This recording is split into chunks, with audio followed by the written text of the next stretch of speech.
Welcome everyone that's watching this on our YouTube channel. We're broadcasting live from Foose School in Harrisburg, Pennsylvania. This is our Think Career Chat with Nick Lowe, who is the senior editor at Marvel, and he's the senior editor of X-Men, which I know we have students that registered from Canada, Illinois, Pennsylvania, Maryland, New York, Iowa, Missouri, what am I forgetting? Texas. So for those of you guys that are watching, we got some of your questions that you submitted already, and our two wonderful student moderators will ask those of Nick. So probably about 20 to 25 minutes, and I will introduce our student interviewers here and then let them take it away. So we have Tajay to my left and Lewis to my right. They're going to be alternating questions of Nick. So Nick, thank you so much for taking the time. I know you're in New York City today, taking a quick break to connect with us from your important work. So thank you so much, and everybody here, let's give them a round of applause and welcome them. Thank you, guys. It is it's my pleasure to be here and talk to you guys. This is going to be really fun. I'm your #1 fan. Yeah? Awesome. Awesome. I love the X-Men. Me too. What was that? Tell us what your job title really means. What do you do on a daily basis? Okay. So my title is senior editor, but what I really am is an editor. In comic books, an editor works on the actual comic books from the very beginning of the process to the very end of the process. And so I talk with my writers who are scattered all around the world. I have writers in Portland, Oregon. I have writers in England. I have writers in Australia. I have writers in, let's see where else, some in New York, some in California, all over the place. And I work with them on the stories. So we talk about Wolverine. Okay, what's Wolverine going to do this month? And he'll be like, oh, I want Wolverine to fight Sabretooth. I'm like, Sabretooth was just in the last one, so we should do somebody different. So they'll say, okay, well, Wolverine fight Mystique. And I'll say, okay, let's do it. That sounds great. And so they'll write up a script that I will then read and do edits on. Sorry about that. Where did I leave off? On your writers? Yeah, on your writer thing. On your writers. Okay. I think. So let's say a writer has an idea to have Wolverine fighting Mystique, and so it's up to me to give them the go-ahead. And what they do is they write a script, and I get a script, and what it looks like, I'll show you. Let me open up a script, and you can see what it looks like here. Basically, a comic book script has several different things. It describes what is happening in the panel, which is each of those little windows, basically, on a comic book page. And it also says what the characters say, which we call balloons. And so I'll read that script, and I will give some notes. And so let me quick do a screen share here, and I'll show you what a comic script looks like. Let's see, is it up and running? Yeah, that should work. Screen share, Microsoft Word. Okay. So here we go. So you guys see that there? So you can see that, exterior of a lavish mansion somewhere in the Bavarian Alps. This is from Wolverine and the X-Men number 23, and the title of the arc of the story is called The Last Frankenstein. But I'm going to go to a page right in the middle of it that we can talk about. And let's see. Okay, so this is pages 6 and 7. It's what we call a 2-page splash. And the writer writes, this is Jason Aaron, who's the writer. He says, a nice big shot of all of our X-Men in full costume, standing together, looking really awesome, and ready to kick some butt. Wolverine, Kitty Pryde, Iceman, Beast, Storm, Warbird, Rachel Gray. It goes on, talks about all the characters. And so that's what the artist gets. And from then, the artist, the main artist, who's called the penciler, he takes that script, and then he looks at his blank page of paper on his desk, and he has to decide what to do with that, how to draw it, what to draw exactly, working off of that script. And so what he does is does some pencils. And whoops, I'm going to open that up as well, and I'll show you what that looks like as well. Close this one down. There we go. All right, so I'm going to do another screen share, and I'll show you guys what pencils look like. We'll do full one. All right, so there we are. Let's go here. So this is what the pencils look like. And you can see, I'll make this a little bit bigger on the screen. Can you guys see that? No? Oh, yeah, you can. Okay, good. So let's go back to this one. So that's what the pencils look like. And that artist does all of those little details with a pencil. From then, we send it on to a person who's called an inker. And he uses ink to make the picture more clear and easier for us to scan. Because after this person, the inker, everything is done on computers. And so we then give the inked file that we scan to the colorist who does that. So that is how that's how that process works, and it's up to me to make sure that it all looks good and that it works for the story that we're telling. Does that make sense? All right. I can't hear you. Shoot. Okay, good, good. And so I do that for all of the X-Men. And what is one of the coolest appearances you have in your job? What is one of the coolest? What is one of the coolest experience that you have in your job? Okay. I'll talk about a few things. The coolest thing that happens to me on a regular basis is getting to look at the artwork. I love artwork. I love the drawings, and every day I get to see new artwork come in that the day before didn't exist, that the day before was just in somebody's imagination, and that is so cool. As far as in my job, some of the other kind of neat things that aren't part of my everyday job is I've gotten to meet Stan Lee, which was really cool. I got to meet all the movie stars who were in the most recent X-Men movie, that X-Men First Class movie. I don't know if anyone saw that, but I got to actually meet a lot of those movie stars, which was really cool as well. So those are some of the coolest experiences in my job.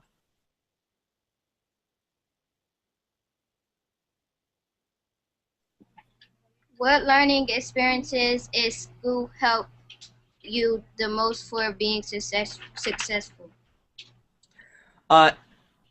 The best learning experiences that helped me be successful were when teachers gave me big projects to do, big projects that weren't just your normal homework, but whether it is an essay or some of my favorite ones were when I was in high school and we got to make a movie about a book that we'd read.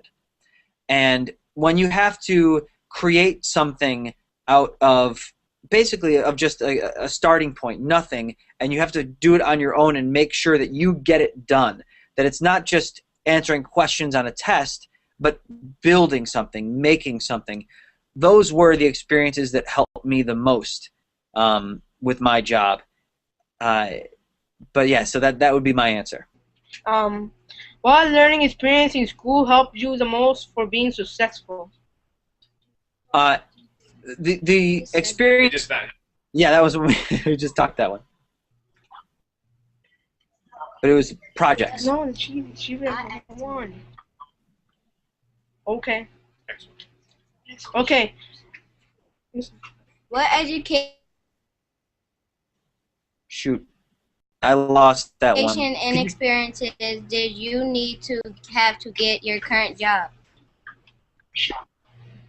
Got it in the end. Yeah.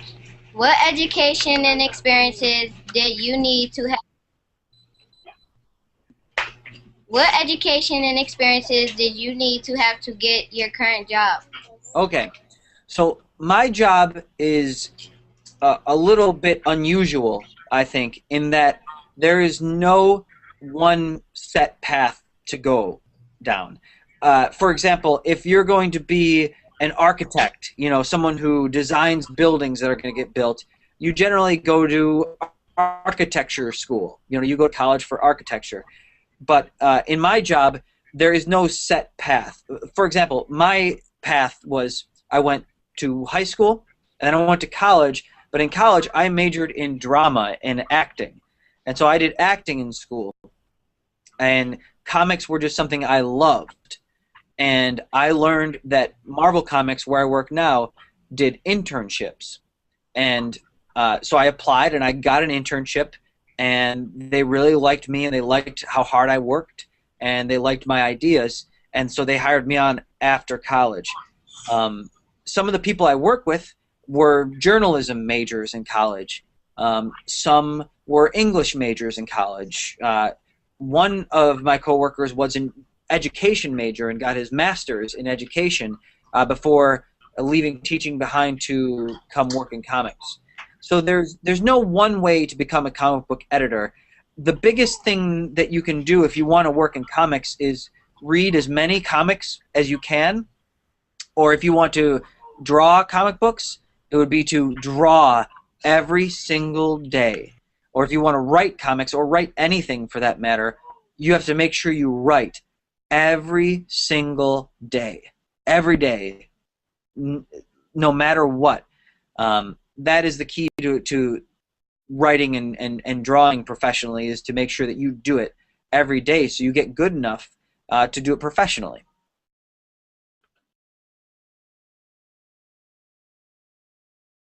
Question? Oh, what are you most proud of, and why? I am very, very proud of a book that we did called X-Men Schism. And what schism means is a split, right? So the X-Men, for a long time, Cyclops was the leader, and it was a unified group. And in the story we did called X-Men Schism, the X-Men split in two. Cyclops stayed in charge of one group, and Wolverine was in charge of the other. And that was one of the first books that I was senior editor on. It was an event that I started from the ground up, and I was very, very proud of that. Part of the coolness of my job is that I get to do a lot of different things, and I've gotten to do all kinds of different books with different audiences and different characters, and each of them has their own kind of unique benefits, like good things about them, and I loved them. But that X-Men story was really special to me, also because it had a lot of Cyclops and Wolverine fighting each other. So that was really cool.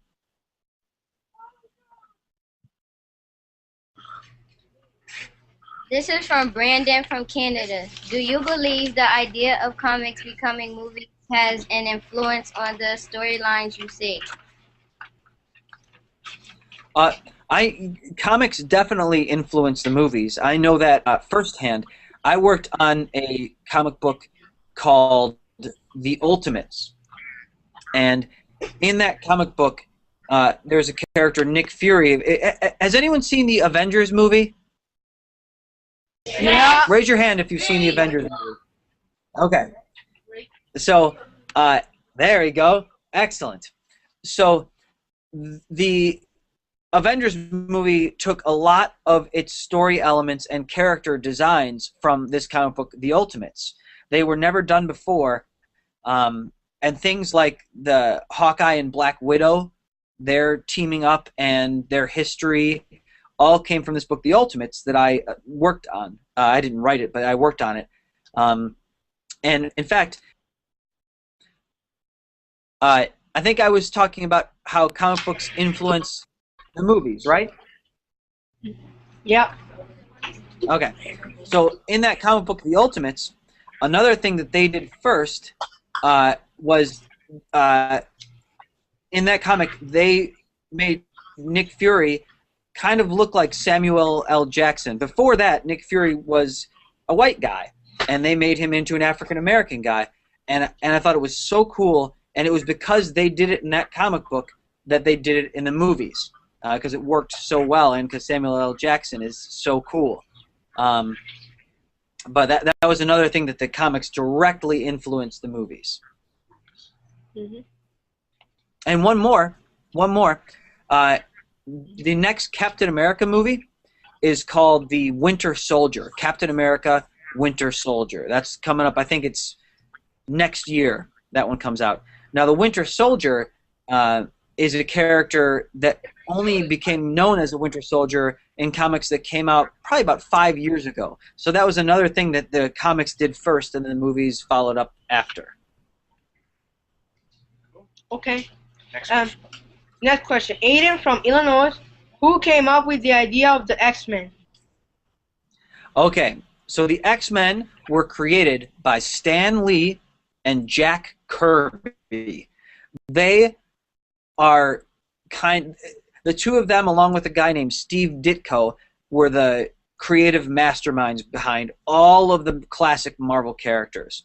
And so Stan Lee and Jack Kirby created the X-Men back in 1963. This year is the 50th anniversary of the X-Men. So that's pretty cool. When they created the X-Men, it was Cyclops, Jean Grey, Iceman, Angel, and Beast, along with their teacher, Professor X. And in fact, we have a story going on right now where those X-Men from the past are pulled into the present, kind of like in Back to the Future almost.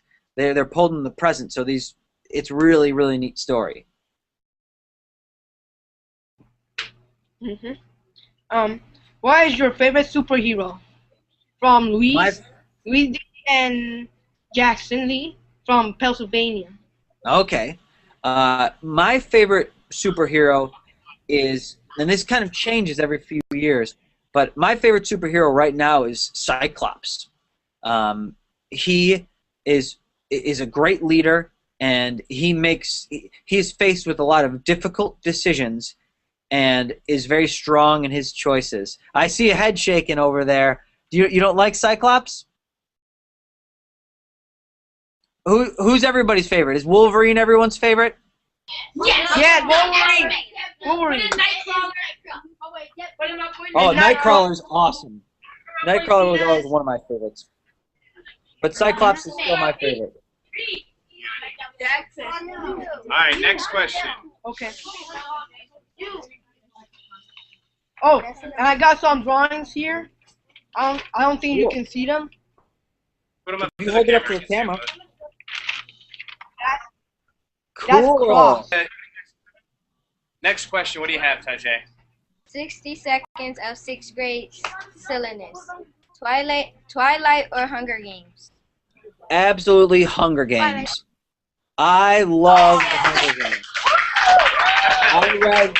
I read all the books. Next question. I'm excited about the movie. Favorite school lunch?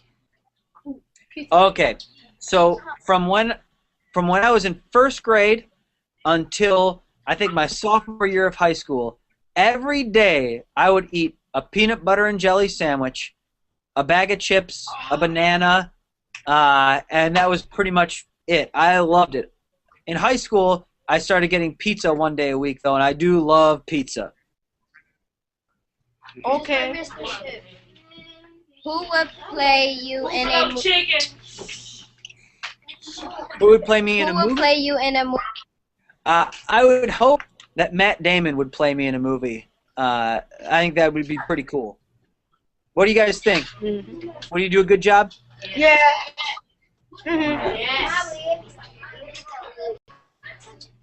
Best memory of being 12 to 13 years old?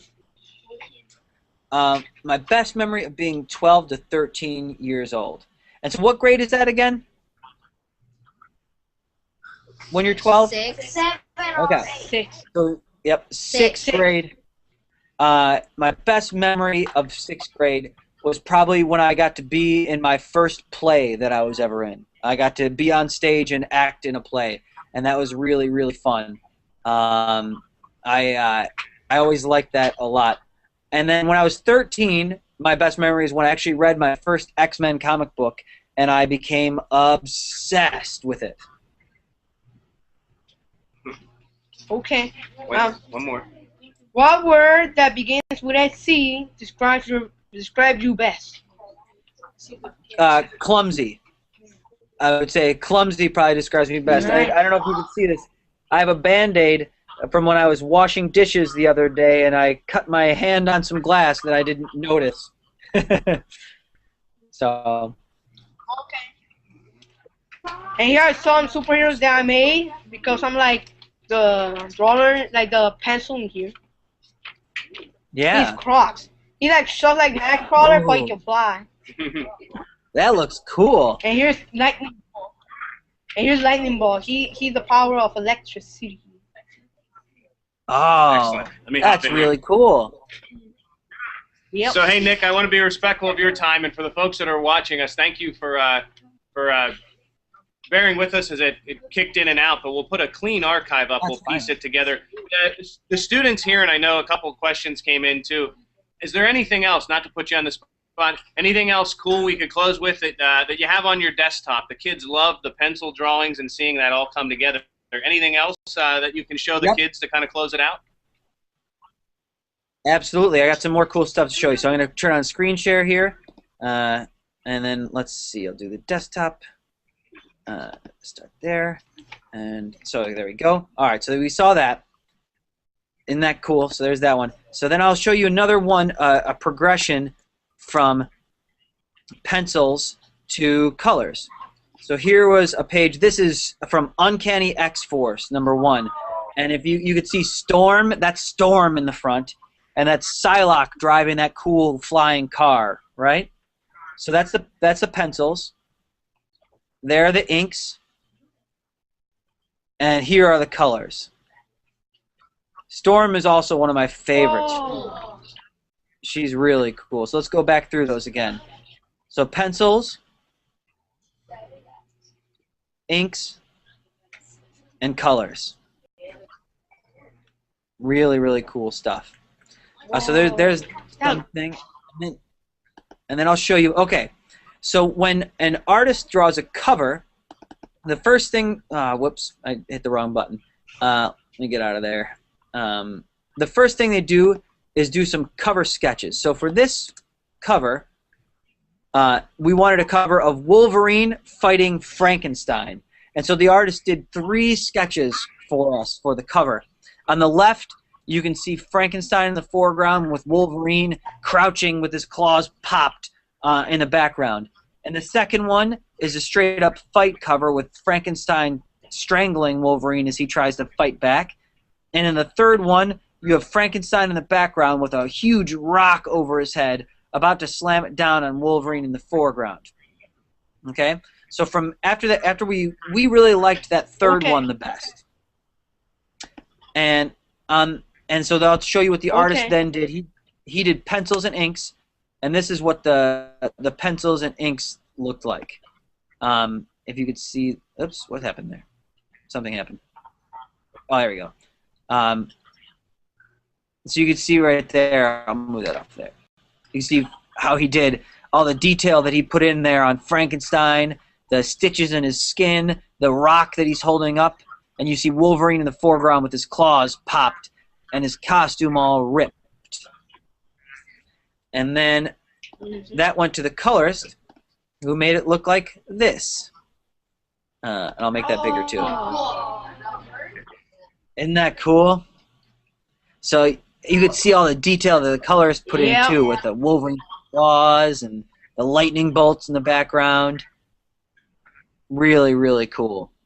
So there's that. I think that's all that I've got prepped for you guys. So yeah, so there's it's really getting to see that kind of stuff that's always my favorite. You know, getting to see the art come in. Here's that first double page spread again with all the X-Men.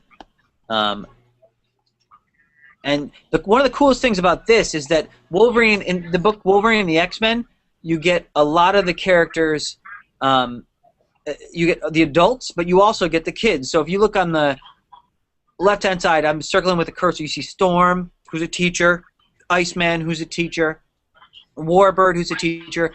But this down here, her name is Shark Girl, and she's a student, and she's from Brazil, and she's about 16 years old. She's really, really cool. And then in the foreground, that's Kitty Pryde.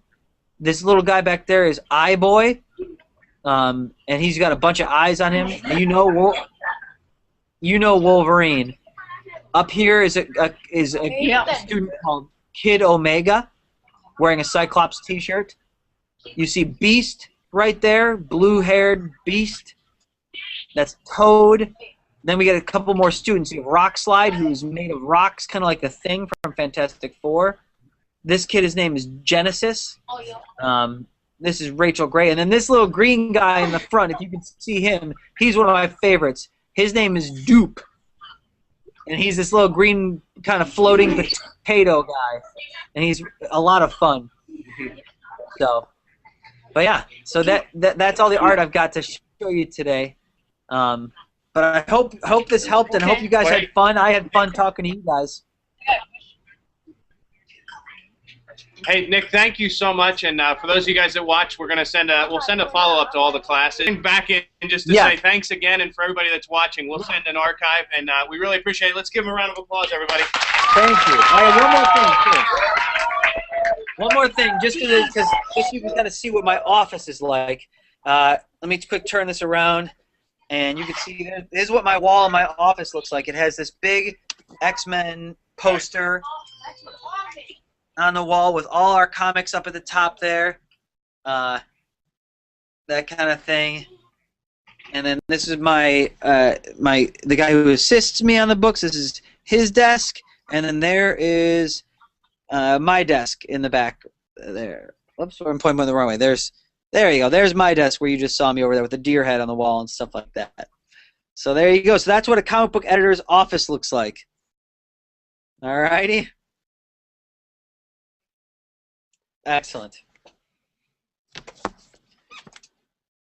Bye, guys.